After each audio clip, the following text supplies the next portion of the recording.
X said, "You can't separate peace from freedom because no one can be at peace unless he has his freedom." The struggle for complete freedom was long, exhausting, and often dangerous for those who fought for it. But on July 2nd, 1964, President Lyndon B. Johnson signed the Civil Rights Act of 1964. The Civil Rights Act of 1964 was a monumental law that finally ended discrimination of minorities in America. In my speech today, I will discuss these three main points. 1. Even though slavery had been abolished for nearly a century, Jim Crow laws were enacted to continue the discrimination of minorities in America. 2. The Civil Rights Movement propelled the government to take action and end the discrimination of minorities. And 3. The Civil Rights Act provided equality for all. So first, let's discuss the Jim Crow laws. Even though slavery had been abolished for nearly a century, Jim Crow laws were enacted to continue the discrimination of minorities in America. According to History.com, last access June 20th, 2018, Jim Crow laws were named after an insulting song lyric called Jim Crow that basically mocked African Americans. And this is an illustration of Jim Crow. The Jim Crow laws prohibited integration of any kind. The passing of Plessy v. Ferguson by the Supreme Court in 1896 upheld segregation, deeming illegal for minorities to use public facilities deemed white only. These laws were heavily enforced, with many minorities being jailed for defying them. The Civil Rights Movement was at the forefront of propelling the government to act and end discrimination. And this is an image of an African American male using a fountain for colors only, and this is a water fountain for whites. So now I'm going to talk about the Civil Rights Movement and how this woman here, Rosa Louise Parks, was at the forefront of beginning the Civil Rights Movement. Rosa Parks was a black woman who got on a bus and she refused to give up her seat to a white passenger. She was subsequently arrested, and due to the ensuing outrage, it prompted a boycott called the Montgomery Bus Boycott. And for 381 days, minorities in Montgomery, Alabama did not ride the buses in Montgomery. They either walked or bus, or if possible, took a car to work. After 381 days, the Supreme Court ruled that segregation on public transportation was unconstitutional.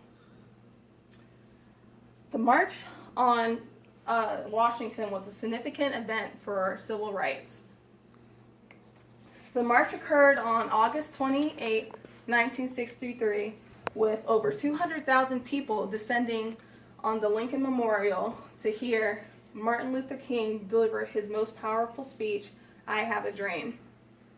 In his speech, Dr. Martin Luther King calls for the end of racism in America and for civil rights and equality for all.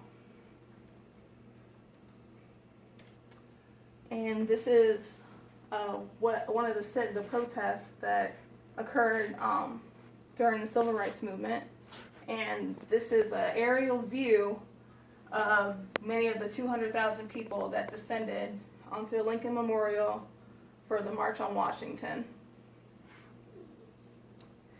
Lastly, I'm going to discuss what the Civil Rights Act consisted of. After the assassination of President John F. Kennedy, President Lyndon B. Johnson pressed Congress to pass the bill stating that we have talked long enough in this country about equal rights. We have talked for 100 years or more. It is now time to write the next chapter and to write it in the books of law. According to Senate.gov, last access June 21st, 2018, Southern and border state Democrats recorded the longest filibuster in the United States history in their appeal to oppose the Civil Rights Act of 1964. A filibuster is a political procedure where one or more members of Congress debate over proposed legislation. In a move to prevent or delay the passing of the proposed legislation. But in the end, the Senate passed the bill with a vote of 73 to 27. The law comprised of many prohibitions, such as the prohibition of segregation and ending employment discrimination based on race, religion, sex, and national origins. The Civil Rights Act of 1964 paved the way for Voting Rights Act of 1965, which, according to History.com, last accessed June 20th, 2018, prohibited literacy tests and other acts that limited minorities' opportunities to vote.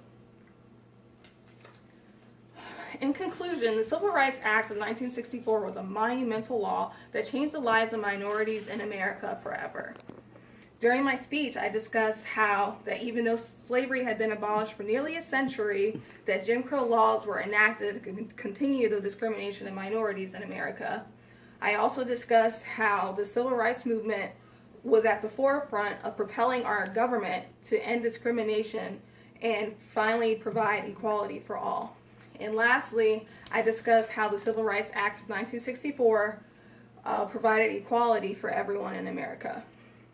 In the words of Dr. Martin Luther King, I have a dream that my 4 little children will one day live in a nation where they will not be judged by the color of their skin, but by the content of their character. The fight for civil rights is an ongoing issue in our country. But as Dr. Martin Luther King said, our lives begin to end the day we become silent about things that matter. Thank you.